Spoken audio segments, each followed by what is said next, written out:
7:13 y hay preocupación en Bogotá por la forma como miles de personas han salido a la calle, como salieron ayer sin los mínimos cuidados de bioseguridad. Hacemos contacto a esta hora de la mañana con Luis Ernesto Gómez, él es el secretario de Gobierno de Bogotá. Secretario, buenos días. ¿Cuántas personas fueron sancionadas en la ciudad en este primer día de la nueva etapa de la cuarentena?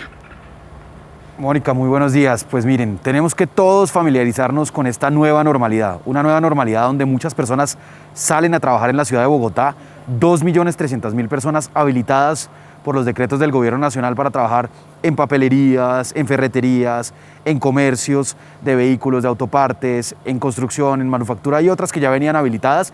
Y por eso la nueva forma de cuidarnos no es solo quedándonos en casa. Cuando salimos de casa es fundamental que utilicemos el tapabocas permanentemente, que además es de uso obligatorio y quien no lo use tendrá un comparendo. El día de ayer se impusieron 224 comparendos en la ciudad de Bogotá, pero lo que nos debe motivar a utilizar el tapabocas de manera estricta y con disciplina en la calle no es la sanción, Mónica, es la conciencia de que el coronavirus mata y de que si salimos de la casa lo hacemos seguramente porque queremos trabajar para traerle un sustento a nuestra familia y ellos se están quedando en casa para cuidarse, y si nosotros somos los responsables de contagiar a nuestras mamás, de contagiar a nuestros hijos, pues de nada habrá valido el esfuerzo de salir de casa. Cuidémonos cuando salimos, quedémonos en casa cuando podamos quedarnos en casa, pero sin duda alguna pensemos en aquellos a quienes queremos defender, a nuestras familias que se quedan en casa esperándonos.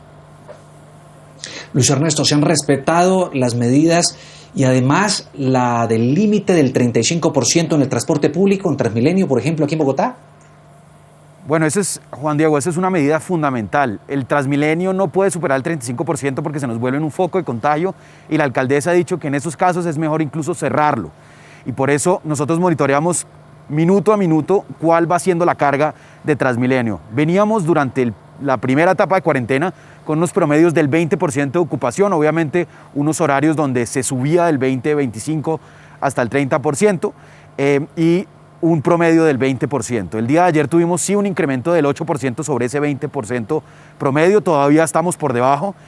Las estaciones donde empieza a salir la gente, porque obviamente como Bogotá no sabe dónde trabajan las personas que trabajan en una ferretería, en una construcción de obra, pues nos empezamos a dar cuenta tan pronto como se autoriza por el Gobierno Nacional y los identificamos en las estaciones. De manera inmediata se aceleran las frecuencias donde estamos viendo aglomeraciones y también se hacen controles muy estrictos de distancia entre las personas antes de ingresar al bus y a la hora de hacer la fila de ingreso a Transmilenio. En esto yo debo reconocer que la gran mayoría de los bogotanos están cumpliendo, la gran mayoría de los bogotanos usan su tapabocas cuando salen, la gran mayoría de los bogotanos es consciente que cuando llega una fila de un banco o de Transmilenio debe guardar distancia y eso es lo que tenemos que seguir haciendo. Donde sí estamos teniendo un poco más alto el nivel de carga es en el zonal, en ese ITP, y allí estamos revisando justamente cómo las rutas, pero el llamado a todos los que pueden optar por un mecanismo distinto al Transmilenio, los que se puedan montar en una bicicleta, es que tenemos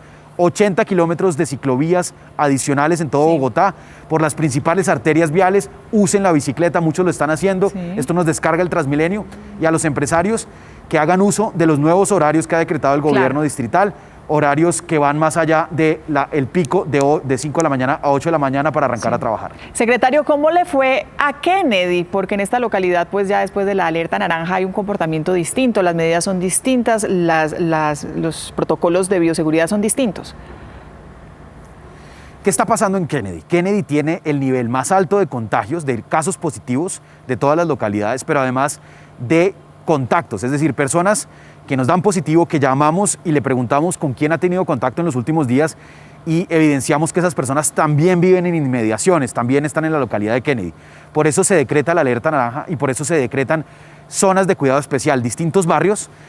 Madelena, estuvimos también, vamos a estar hoy en Kennedy Central y en Américas, en Calandaima, en distintas zonas que se cierran, que empiezan a tener puestos de control donde le pedimos a las personas que guarden estricta cuarentena, que no salgan sino a lo esencial, es decir, como cuando arrancamos la cuarentena, como en la época de simulacro, solo a abastecerse, a comprar alimentos o solo a un servicio médico. De resto, que se queden en casa y que cuando que le digan a su trabajador, a su empleador, perdón, que están dentro de una zona de cuidado especial y que ojalá le permita que durante estos 14 días se queden en casa. Allí estuvimos haciendo control permanente de epidemiología, los funcionarios de la Secretaría de Salud van puerta a puerta verificando el estado de salud de las personas. Estamos haciendo perifoneo permanente, la policía tiene puestos de control, pero esto es con autocontrol esencialmente, porque tenemos que cobrar conciencia. El coronavirus es un enemigo que mata. Luis Ernesto, Juan Diego. La alcaldía ha fijado también la posibilidad de unos horarios para dar, digamos, término a esta gradualidad del sector productivo en la ciudad. Una de esas medidas ha sido la de considerar que el transporte de carga se dé en las horas de la noche y la madrugada. ¿Cómo va eso? Entonces, Juan Diego, la única forma como podemos volver a la nueva normalidad, porque no se trata de volver al pasado donde quemábamos diésel, no se trata de volver al pasado donde teníamos grandes aglomeraciones en Transmilenio, se trata de entrar a una nueva normalidad donde una ciudad como Bogotá, que tiene enormes posibilidades, funciona 24 horas. 24 horas ¿cómo? El pico de la mañana, de 5 de la mañana a 8 de la mañana para salir a trabajar, está copado por los que trabajan en supermercados, en el sector de la salud, en vigilancia. Le pedimos a las empresas que no llamen a sus trabajadores para que vayan en ese horario, las nuevas empresas. Hay un nuevo horario de 10 de la mañana a 7 de la noche para la construcción. Muchas empresas de la construcción lo están haciendo en ese horario y eso nos alivia la carga. De hecho, en una encuesta que conocimos, el 40% de las personas están dispuestas a cambiar el horario, a salir más tarde y eso es bueno. Y en las horas de la noche nosotros somos conscientes que esto representa unos recargos nocturnos para los empresarios.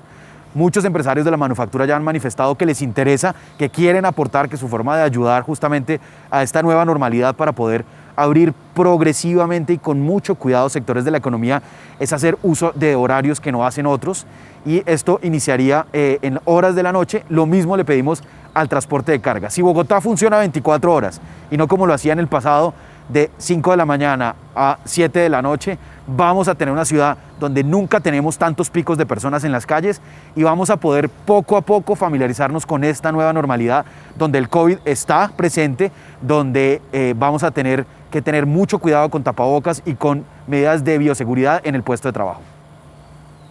Es Luis Ernesto Gómez, secretario de Gobierno de Bogotá, a esta hora de la mañana aquí en Noticias Caracol.